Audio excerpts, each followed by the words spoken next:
Olá, eu sou a Angel e sejam bem-vindos a esse canal de variedades, um canal eclético. Cada dia trarei aqui para vocês um conteúdo, um tema, um assunto diferente, entre eles casos criminais, cortes do canal Angel Black, mitologias, lendas, entre muitos outros. Se você gosta desse tipo de canal, deixa o gostei, compartilhe o vídeo com mais amigos, se inscreva no canal e ative as notificações tocando o sininho. Recados dados, vamos em frente? Hoje trarei cortes do canal Angel Black Contos de Terror. Espero que gostem. Vamos lá? E hoje vou trazer aqui uma coletânea de relatos de terror do grupo Reze Antes de Dormir. Na verdade, é uma página e é uma ótima página, por sinal. O primeiro é intitulado Minha Vizinha Lucy. Vamos lá? Quando meu filho completou 3 anos de idade, ele começou a agir como se estivesse brincando com algo ou alguém que só ele podia ver. Minha esposa e eu sempre fomos aficionados por histórias sobrenaturais, sabe? Então, de cara pensamos que ele pudesse estar vendo algo pertencente a outra dimensão, passeando pela casa, algo do gênero. Mas não achamos que isso pudesse ser algo que inspirasse atenção. Pensamos que isso logo passaria. Um dia, quando ele estava com 5 anos, ele perguntou à minha esposa quem era aquela menina que ficava no canto da parede do seu quarto fazendo caretas para ele. Quando a minha esposa me contou essa história, fiquei bem assustado. Aquilo parecia estar indo além do esperado. Meu filho não tinha mais um sono tranquilo e passou a acordar chorando no meio da noite. Certo dia, ele começou a falar que estava vendo essa menina no corredor que leva até os quartos. Na hora eu não disse nada, apenas sorri para ele. No final da tarde, fui até a casa de um amigo que também é um aficionado em assuntos paranormais, pedir uma opinião. Ele me disse para pesquisar o histórico da casa. Segundo ele, meu filho poderia estar vendo uma memória residual da casa. As casas podem guardar energias das pessoas que viveram ali ao longo dos anos, reproduzir cenas e eventos que já aconteceram no local. Fui pesquisar o histórico da casa e não achei nada. Aquela casa já estava na minha família há muitos anos. Eu cresci ali e não havia nenhum registro de tragédia ou algo parecido. Em uma tarde, meu amigo foi até a minha casa, onde fizemos algumas orações para limpar o local daquelas memórias. E depois disso, alguns anos se passaram sem que meu filho tocasse novamente naquele assunto. Quando ele estava com 11 anos, eu fiquei curioso e perguntei se ele se lembrava da aparição da garotinha que ele dizia ver aos 5 anos. Então ele me disse que se lembrava. Ela dizia se chamar Lucy e dizia morar na casa ao lado da nossa. Ele se lembra que ela dizia ter a mesma idade dele na época dos acontecidos. Aquilo me deixou muito surpreso, pois quando eu tinha por volta de 5 anos, Nós tínhamos uma vizinha que tinha uma filha da minha idade. E ela se chamava Lucy. A vizinha sempre vinha na minha casa com a menina. E nós costumávamos brincar de montar blocos. Até o dia em que ela nunca mais apareceu. Então, depois de um tempo, perguntei à minha mãe o que havia acontecido e por que a Lucy nunca mais tinha vindo à nossa casa. Minha mãe então se sentou ao meu lado e explicou que a Lucy havia contraído uma doença muito ruim e que não havia resistido. Depois da morte da Lucy, os pais dela não conseguiram voltar para casa.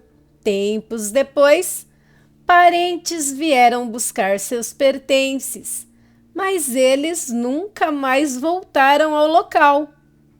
Hoje sei que o que matou a Lucy foi uma meningite. E ao que parece, nossa casa guardou sua memória residual. E foi o que meu filho viu. Graças a Deus, o meu filho nunca mais viu nada parecido. Aquilo era muito assustador para uma criança. Bom, esse foi o meu relato. Espero que tenham gostado. Créditos ao autor. E aí, aterrorizados, o que vocês acham? É uma memória astral que ficou na casa? Ou o espírito da menininha que vinha brincar? É um assunto a se pensar, não é? Deixem suas opiniões nos comentários, mas com respeito, tá? E agora trarei mais um relato aqui. Esse provavelmente vários de vocês já conhecem. Acho que a nossa inscrita, a Mila, que eu chamo carinhosamente de Morgana, deve conhecer. O caso das máscaras de chumbo, Niterói, Rio de Janeiro. Também postado por Rezi antes de dormir. No dia 17 de agosto do ano de 1966, os técnicos em eletrônica Miguel José Viana, de 34 anos, e Manuel Pereira da Cruz, de 32 anos, desembarcaram na rodoviária de Niterói, no Rio de Janeiro, no início da tarde. Moradores de Campos, no mesmo estado, os dois especialistas em instalação de transmissores e repetidores de sinal de televisão haviam dito a familiares que estavam viajando para São Paulo a fim de comprar um carro e equipamentos eletrônicos.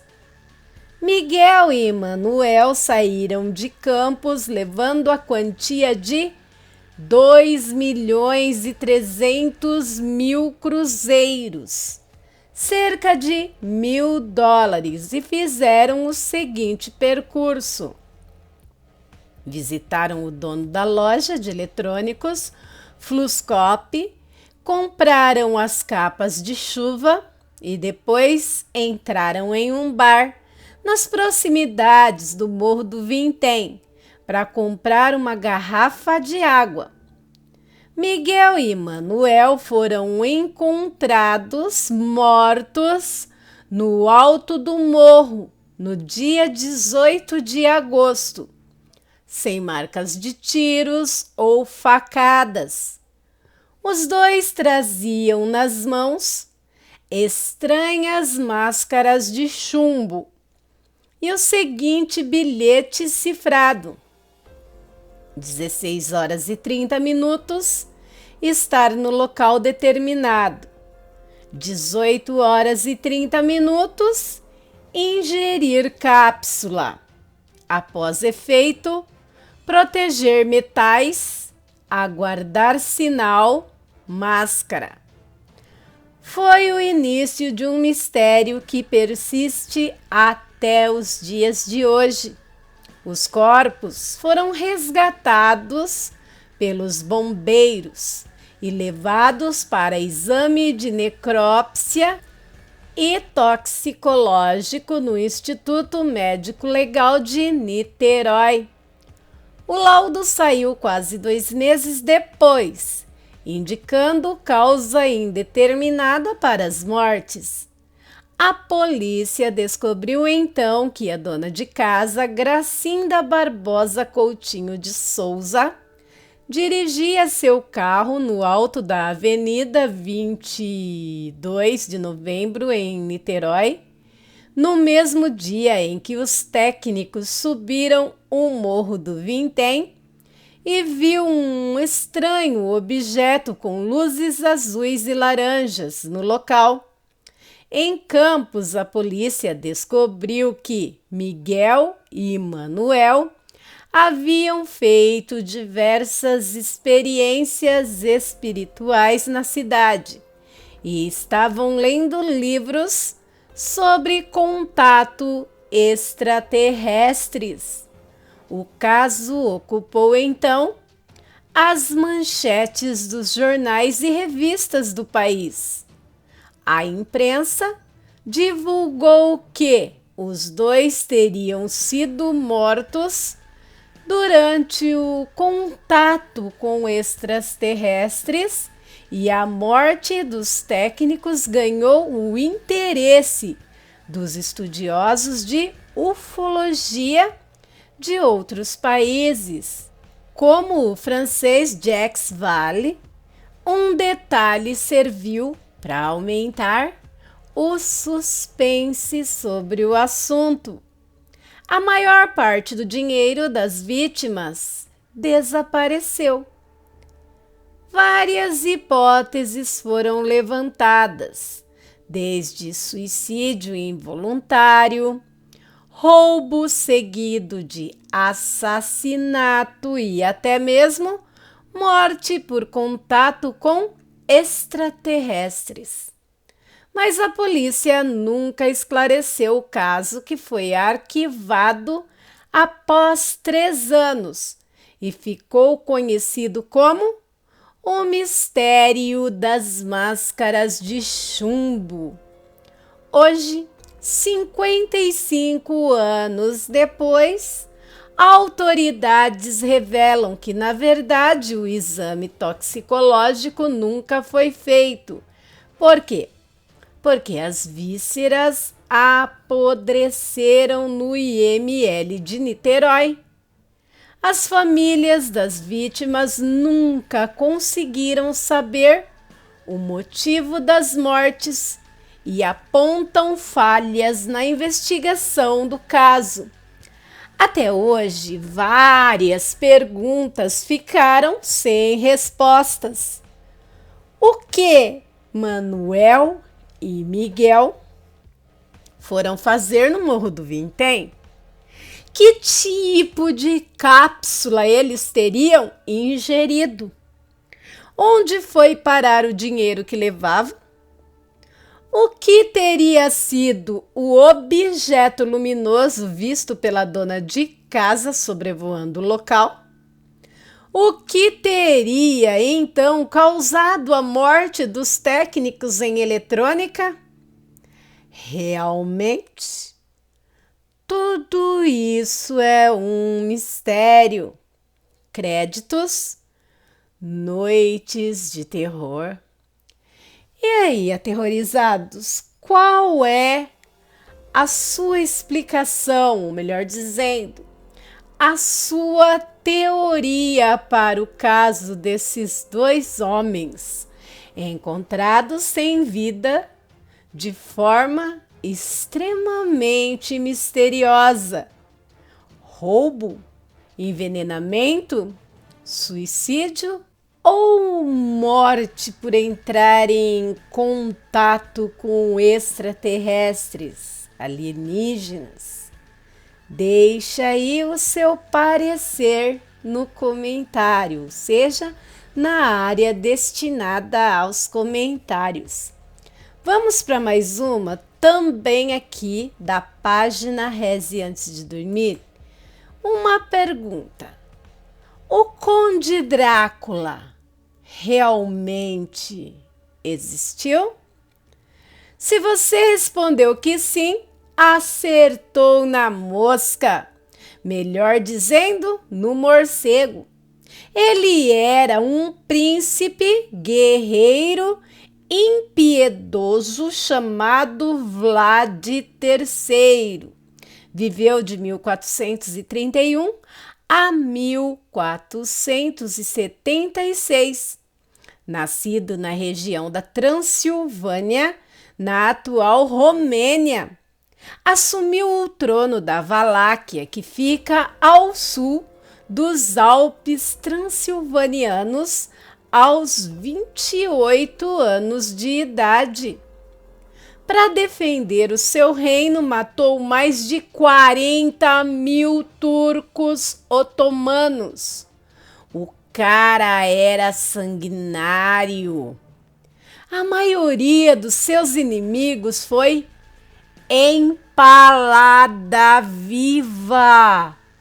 Uma estaca era introduzida no ânus e transpassada até o tórax, deixando a vítima agonizando por várias horas. Vai ser ruim assim lá na Valáquia, não? Por causa disso, passou a ser conhecido como o empalador. Outra atrocidade cometida pelo, digamos, monstro era enterrar gente viva como punição. Punição terrível, né? Diga-se de passagem. Diz que, certa vez, o Bruto teria deixado uma moeda de ouro no meio de uma cidade. Porém, ninguém ousou roubar a moeda durante seu reinado. Também, né? Quem iria? Eu que não. Agora, para acabar, porque senão ninguém dorme depois de ler, né? Ou de me ouvir.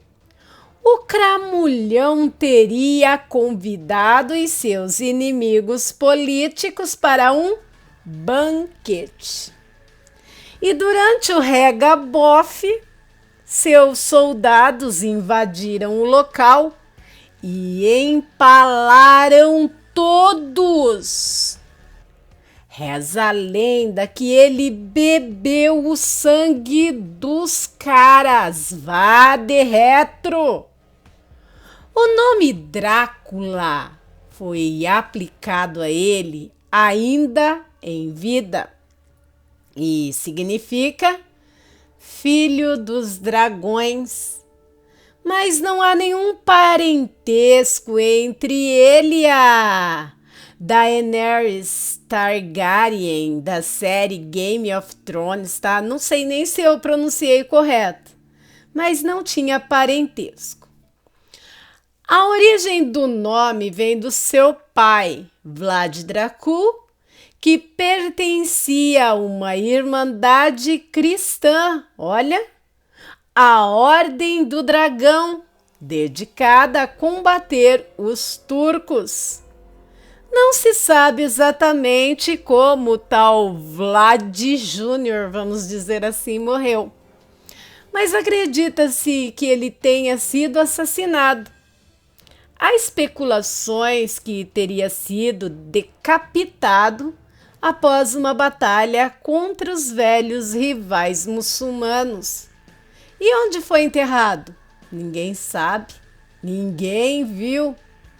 O escritor irlandês Bram Stoker ficou fascinado com a história desse soberano implacável e baseou-se nele para criar a figura do Conde Drácula, que se tornaria o sanguessuga mais popular do planeta em todos os tempos.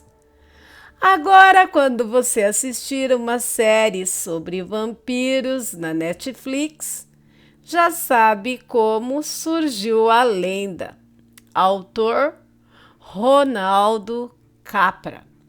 E aí, o que vocês acham, aterrorizados? Eu já li essa história do Vlad, o Empalador, que teria dado origem à história do Conde Drácula, mas vemos aqui que diz que não se sabe ao certo como ele veio a morrer. Aí eu lembro de uma coisa que a minha saudosa mãe falava, que gente ruim não morre, desaparece vivo. Bom, brincadeiras à parte, que fim levou o Vlad Empalador? Seria apenas uma obra de ficção a história de Bram Stoker ou ele teria vivenciado o príncipe sanguinário? Bem, deixem aí suas opiniões nos comentários desse vídeo e sempre comentando com muito respeito, pois todos nós podemos dar a nossa opinião, mas o respeito pelo outro é sempre importante. Tratar as pessoas como gostaríamos de sermos tratados. E agora, para finalizar, vou trazer aqui um relato de lobisomem. Um relato curto que foi me contado por uma conhecida há um tempo atrás. É curto, mas deixou ela impressionada para o resto da vida. Vou contar aqui como se fosse ela mesmo contando. Meu nome é Mariana. Tudo aconteceu tão rápido, mas foi tão intenso que até hoje tenho pesadelos e dificuldades de dormir sozinha. Vamos lá, Angel, para como tudo aconteceu. Eu morava em um sítiozinho, não muito longe da cidade, não. Da porteira até a casa do sítio levava no máximo, para andar devagar, 10 minutos.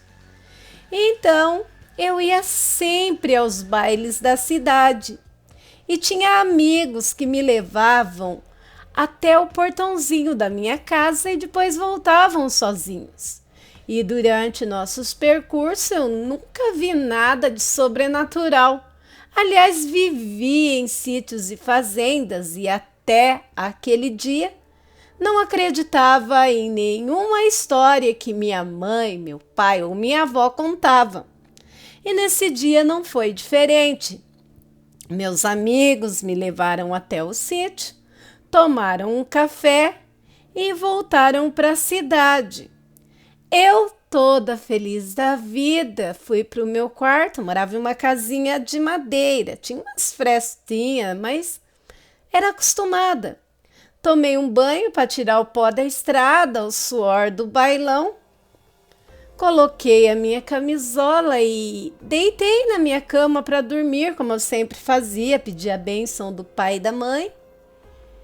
Mas sabe quando parece que algo chama você para olhar alguma coisa? Eu não sei explicar o que deu em mim aquele dia, Angel. Deitei, me cobri, pois estava um ventinho gelado, mas algo falava para eu olhar na janela. Mas eu não entendi o porquê aquela vontade olhar na direção da janela do meu quarto. E, Angel, eu tinha fechado a janela. É um detalhe que vale a pena eu salientar para você. Aí descobri a cabeça e olhei na direção da janela. A minha janela estava aberta, escancarada. Como a janela abriu, não sei, Angel, porque ela era de tramela. Tramela é uma madeirinha que usa para fechar a janela nos sítios antigamente, não sei nem se existe mais. E quando eu mesma, Angel, ia abrir aquela janela, ela fazia esse barulhinho. porque já estava velha as borrachas que meu pai usou como dobradiça. Então, Angel, quando eu olho para a janela escancarada. E na janela, olha, muita gente diz que é mentira, que é coisa da minha cabeça, Angel, mas eu vi, eu juro que vi. Tinha um lobisomem. Eu sei o que é um lobisomem. Minha avó contava histórias e lendas de lobisomem quase todos os dias pra gente. Então, eu tinha a descrição do bicho. Ele estava com mãos, não era pata de cachorro, mãos peludas, segurando assim na janela. Eu via como se fossem os dedos com garras enormes para o lado de dentro, segurando na janela. E ele tinha mais de 2 metros de altura, pois sua cabeça chegava no batente de cima da janela. Não sei se é assim que fala, Angel, mas chegava até lá em cima. E ele era peludo, peludo, peludo. E babava com aqueles olhos vermelhos, olhando fixamente para mim. O meu quarto ficou fedendo, mas eu não sei que cheiro era, Angel. Eu ouço muito no seu canal cheiro de enxofre, carniça, amônia. Não, era não sei cheiro do que era aquilo. Nunca senti aquele cheiro horrível de novo. Só sei que ele ficou mais ou menos uns 30 segundos ali, me encarando. Eu tentei gritar, mas a voz não saía. Meu corpo amoleceu. Eu parecia um macarrão cozido na cama. Não conseguia gritar. Apenas lágrimas rolavam dos meus olhos, tamanho terror. Aquele bicho babando, olhando para mim, 30 segundos que pareceu uma eternidade, e eu com o coração parecendo que ia sair do peito. De repente, ele virou-se e eu ouvi que nem um boi. Sabe quando um boi sai correndo? Quando o gado dispara, sai todos correndo?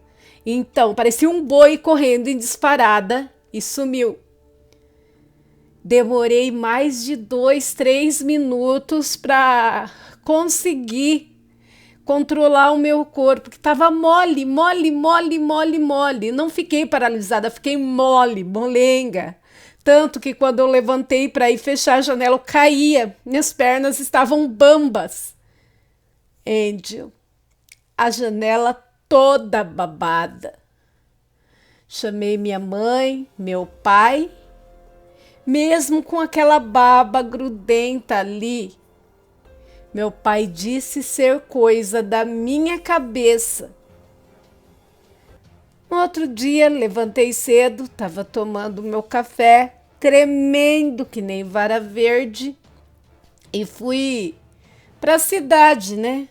Para casa de uma amiga, que é a única pessoa que acreditava em mim. Você, né? Na época. Aí eu lembro que eu te contei, você lembra também que você me ouviu.